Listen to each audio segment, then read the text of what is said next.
Assalamualaikum warahmatullahi wabarakatuh. Bismillah, alhamdulillah, wassalatu wassalamu ala sayyidina Muhammad ibn Abdillah wa mawalah amma ba'da. Yang saya hormati bapak-bapak, ibu-ibu jamaah Masjid Nur Hikmah yang semoga dirahmati oleh Allah Subhanahu wa taala. Marilah kita membaca doa Fatihah terlebih dahulu dengan harapan apa yang kita dapatkan pada malam hari ini benar-benar mendapatkan keberkahan dan ridha dari Allah Subhanahu wa taala. Syai'unillahi lahumul Fatihah. A'udzu billahi minasyaitonir rajim. Bismillahirrahmanirrahim. Alhamdulillahirabbil alamin arrahmanir rahim maliki yaumiddin. Iyyaka na'budu wa iyyaka nasta'in. Ihdinas siratal mustaqim. Siratal ladzina an'amta 'alaihim ghairil maghdubi 'alaihim waladdallin. Bismillahirrahmanirrahim. Al-haditsu al-khamis asyar. Al-haditsu al-khamis wal asyar. Hadis yang ke-15 ini tentang keimanan yang sangkut pautannya nanti berhubungan dengan hak-hak orang lain. Bismillahirrahmanirrahim. An Abi Hurairah radhiyallahu anhu. Hadis diriwayatkan dari Abi Hurairah, anna Rasulullah sallallahu alaihi wasallam, sungguhnya Nabi Muhammad bersabda, "Man kana yu'minu billahi wal yaumil akhir," barang siapa yang beriman kepada Allah wal yaumil akhir serta beriman kepada hari kiamat, falyaqul khairan aw liyasmut, maka seyogyanya orang tersebut itu berkata yang baik-baik saja. Kalau tidak mampu, liyasmut, sebaiknya diam. Kemudian wa man kana yu'minu billahi wal yaumil akhir, dan barang siapa yang beriman kepada Allah dan hari kiamat, falyukrim jarahu, maka muliakanlah tetangganya.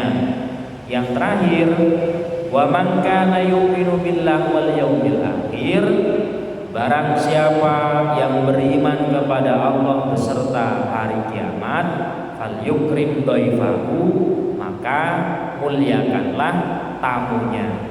Jadi dalam hadis ini itu sangat luar biasa penjelasannya dan sangat panjang kalau memang ingin dijelaskan satu persatu. Karena yang pertama, hadis ini memuat tentang hubungan antara iman. Kita tahu iman itu al-imanu fil qalbi, iman itu di dalam hati. Pribadi orang lain itu tidak bisa mengetahui iman dari orang lain. Saya, Anda, bahkan siapapun itu tidak bisa mengetahui kadar keimanan seseorang. Itu tidak bisa. Karena kenapa? Iman itu fil qalbi, itu urusan hati. Sing semerep ageng napa boten, kiyat napa boten, iman iku kalih panjenengan nggih piyambake. Cuman ada hubungannya. Karena sangkut pautnya bagaimana keimanan seseorang tersebut itu diberlakukan bagaimana dia dengan tetangganya, kemudian bagaimana dia dengan tamunya. Sampai segitu besarnya hubungan antara perkataan yang baik, kemudian hubungan tetangga, kemudian hubungan tamu dengan keimanan. Jadi iman kula kalih panjenengan niku dipun gantungaken maksude imane sae napa mboten, iman kula, iman saya dan iman panjenengan semua itu bisa diukur, bisa diketahui dari tandanya. Jadi ada tandanya. Oh ini imannya lemah. Oh ini imannya sedikit. Oh ini bahkan orang mungkin tidak punya iman.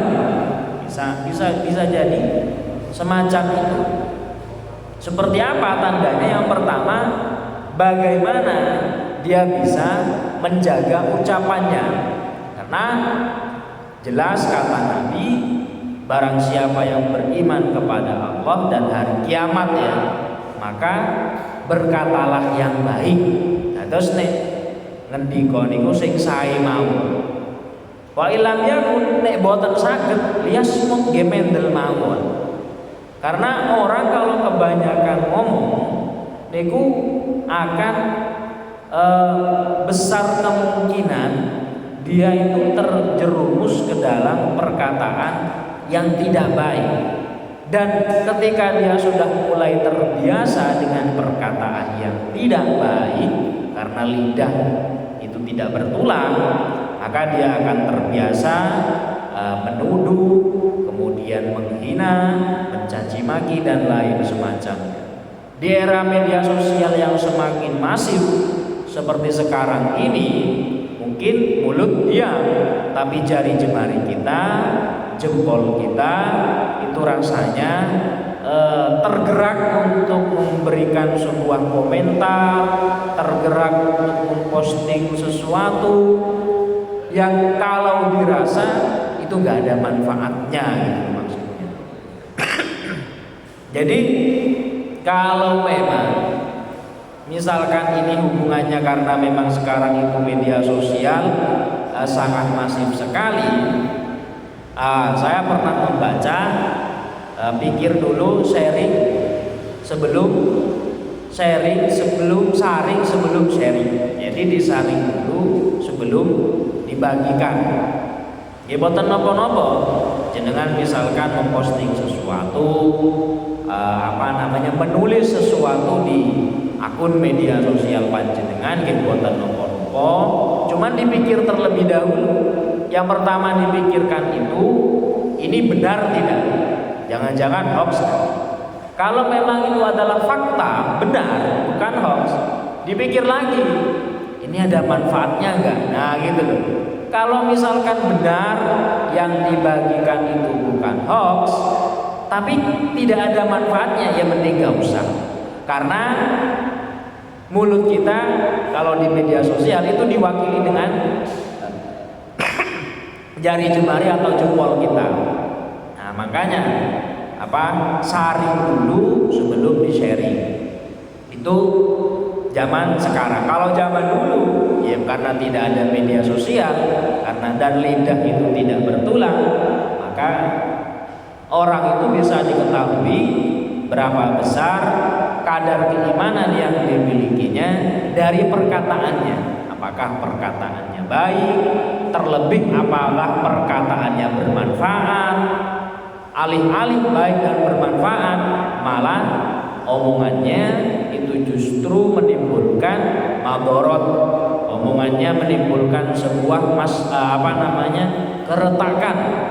Jadi misalkan kula kalih panjenengan itu dapat kabar tentang seseorang atau si fulan ya. Kabar tersebut harus diteliti terlebih dahulu. Benar tidak? Jangan-jangan cuman sebatas kabar. Nah kalau memang benar si fulan itu melakukan A, B dan C dan seterusnya, kalau mau diceritakan kepada orang lain misalkan, itu ada manfaatnya tidak?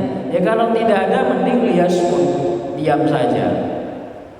Jadi perilaku diam itu kan tidak membutuhkan tenaga ya. Perilaku diam itu beda dengan berbicara.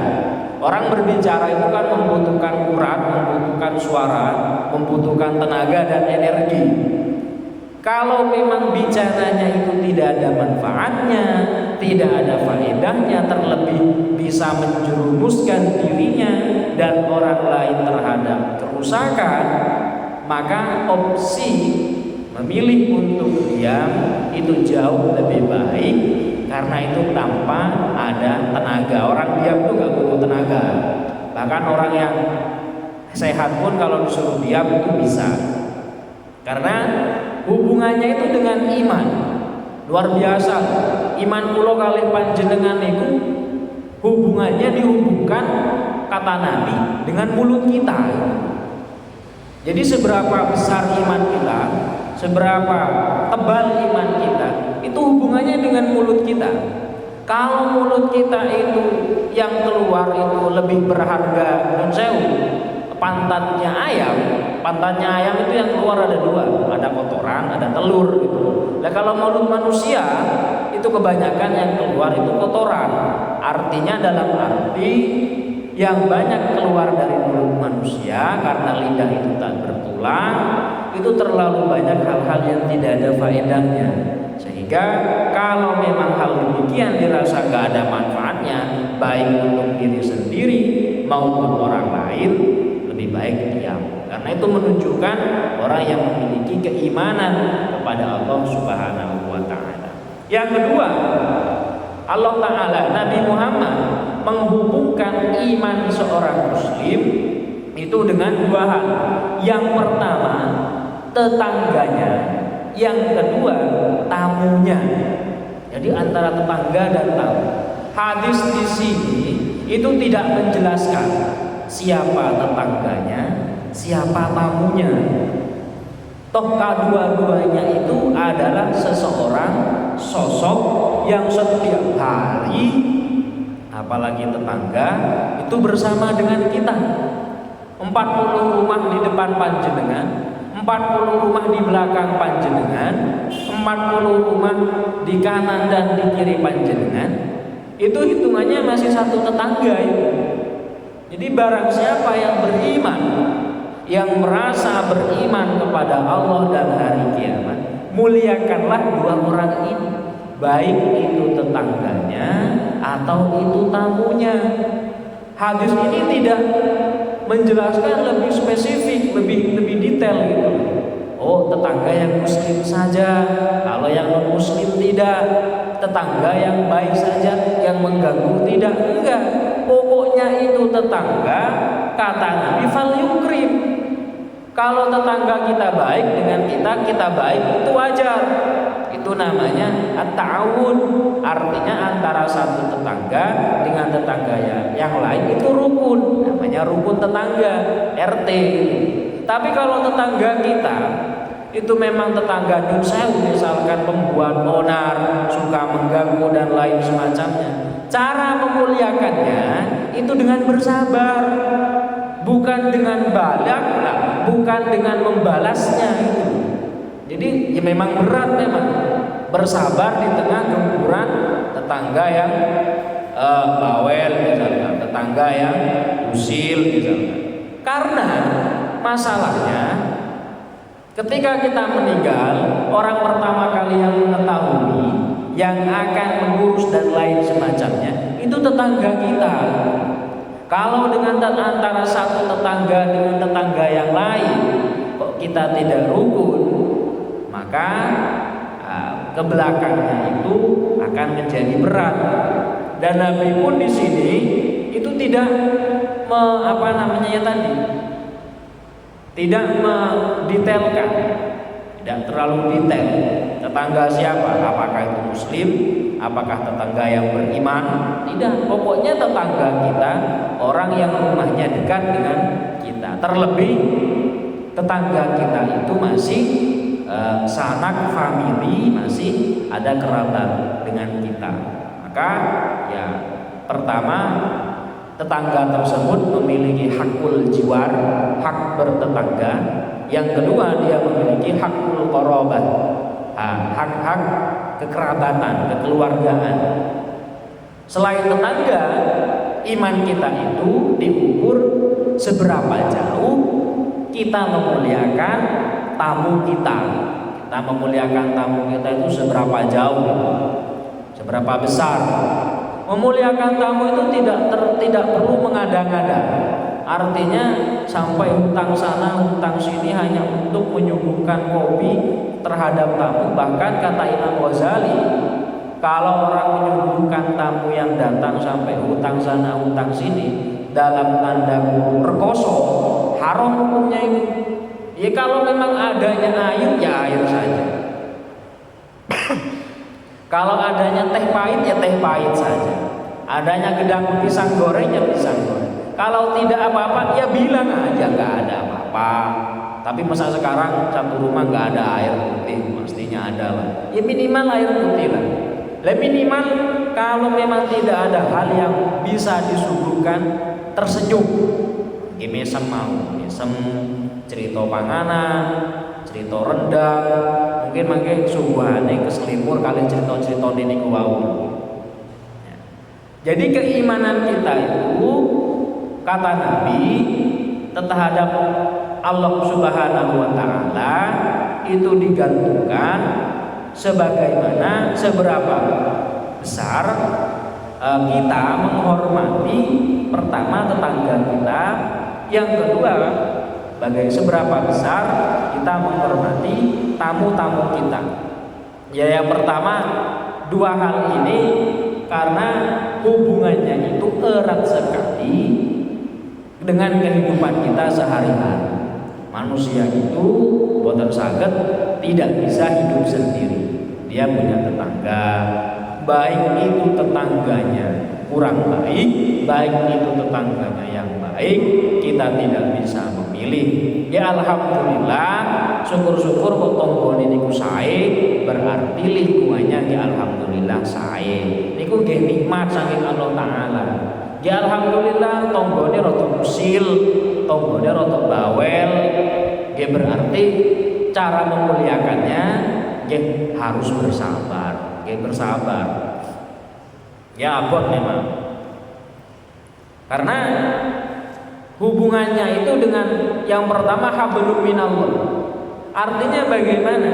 Seberapa besar ketika kita menghormati tetangga dan tamu itu digantungkan dengan besarnya keimanan kita terhadap Allah Subhanahu wa Ta'ala. Karena setiap hari yang namanya al-jar, tetangga niku ya disebutkan di dalam Al-Qur'an, wa'budullaha wa la tusyriku bihi syai'an wa bil walidaini ihsana.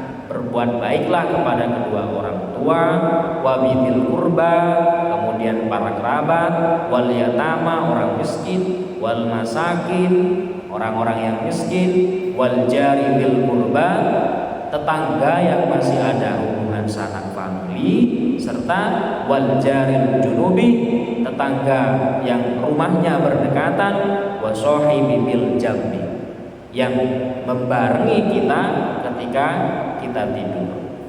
Sehingga berbuat baik kepada tetangga itu sangat dianjurkan dalam syariat. Makanya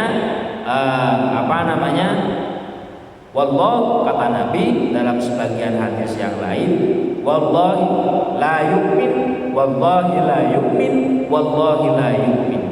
Sampai Nabi berkata, demi Allah tidak beriman, maksudnya enggak sempurna imannya. Lah sampai diulangi 3 kali. Kemudian ditanya oleh sahabat, "Mayya Rasul, siapakah yang kau maksud wahai Nabi orang yang tidak beriman?" Qala, Nabi berkata, "Man la ya'manu jarah biwa'ihi." Orang yang tetangganya tidak merasa damai dengan keberadaannya. Alih-alih kula kalih panjenengan niku muslim niku artine tiyang ingkang membawa damai. Muslim niku kan tiyang ingkang sanes tiyang Islam. Muslim itu artinya dari salama ya. Salama itu artinya selamat, damai lah. Jadi muslim itu tiyang damai. Jadi yang dikatakan muslim itu orang yang keberadaannya itu bisa dirasakan kedamaiannya oleh orang lain. Atau cara tanggine kula kalih panjenengan rumangsa tentrem, rumangsa ayem, gadah tetangga, memiliki tetangga kula kalih panjenengan. Begitu pula sebaliknya, kita merasa damai karena berada di tengah-tengah tetangga yang sering membantu dan menolong kita. Seorang tamu yang datang ke rumah kita itu merasa tentrem, rumangsa diajeni. Biasanya kita itu rada agak ceroboh ya, agak ceroboh. Kalau orangnya tidak begitu dikenal, orang jauh, ketika bertamu kita itu, apalagi mungkin orangnya sedikit berpangkat atau memiliki jabatan, memiliki pakaian yang bagus, mobil yang bagus. Ketika bertamu ke kita itu biasanya kita itu pilih-pilih. Kok tamunya tetangga sendiri, alah paling wedang ora dikai sakmono suwine oleh jagongan, wedang niku ora metu niku. Padahal itu juga tamu niku. Jadi kita itu terkadang ceroboh dengan tamu ya, kata-kata tamu. Alah tonggo dhewe cedak ae. Ora usah dikai wedang. Kadang malah tamune kon gawe dhewe. Ngono, gawe-gawe dhewe nang gure ngono lho. Tamu sing apik ora ngrepoti tuan rumah. Alasane tiang rumah sing males nih.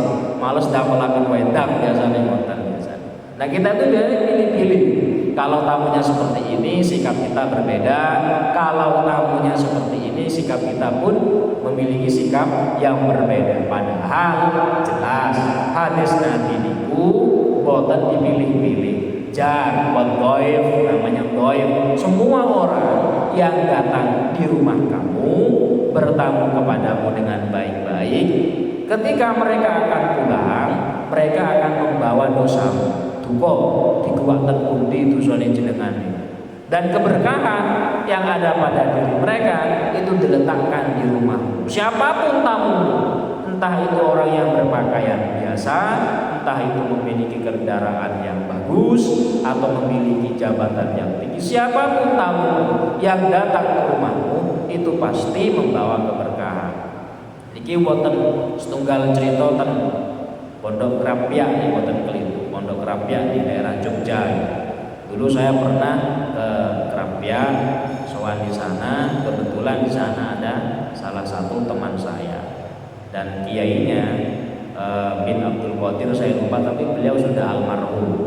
Dan ketika saya dan teman saya itu menyuguhkan disuguhi hidangan oleh kiai, kata teman saya itu disuruh dihabiskan. Kenapa katanya? Biasanya Gus, nek ora ditek karo yai biasa dikumpulin dari siji gak dibuang. Katanya, kata kiai, kata teman saya, jare yai iki setiap tamu salah siji pasti gowo berkah dewe-dewe. Jados unjukan suguhan sing boten ditelasaken tamu niku dikempalaken dados tunggal diunjuk malih kalih yai. Itu kelasnya kiai besar yang meminta mencari barokah dari tamu yang datang di sana. Itu memang perilaku yang sangat luar biasa sekali. Dan di pesantren saya di Lirboyo dulu ada dalem yang sangat menghormati tamu. Seberapa banyak, seberapa tamunya yang datang itu pasti dikasih makan. Itu di dalamnya dalam Gus Mansum Allah yarham. Jadi di dalam beliau itu siapapun yang datang ke sana, baik santri maupun terlebih orang jauh, itu pasti diberi makan. Sebanyak apapun.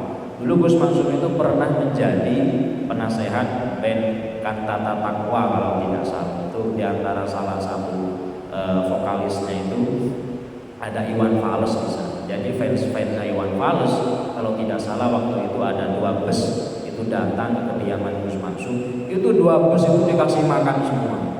2 bus itu dikasih makan semua.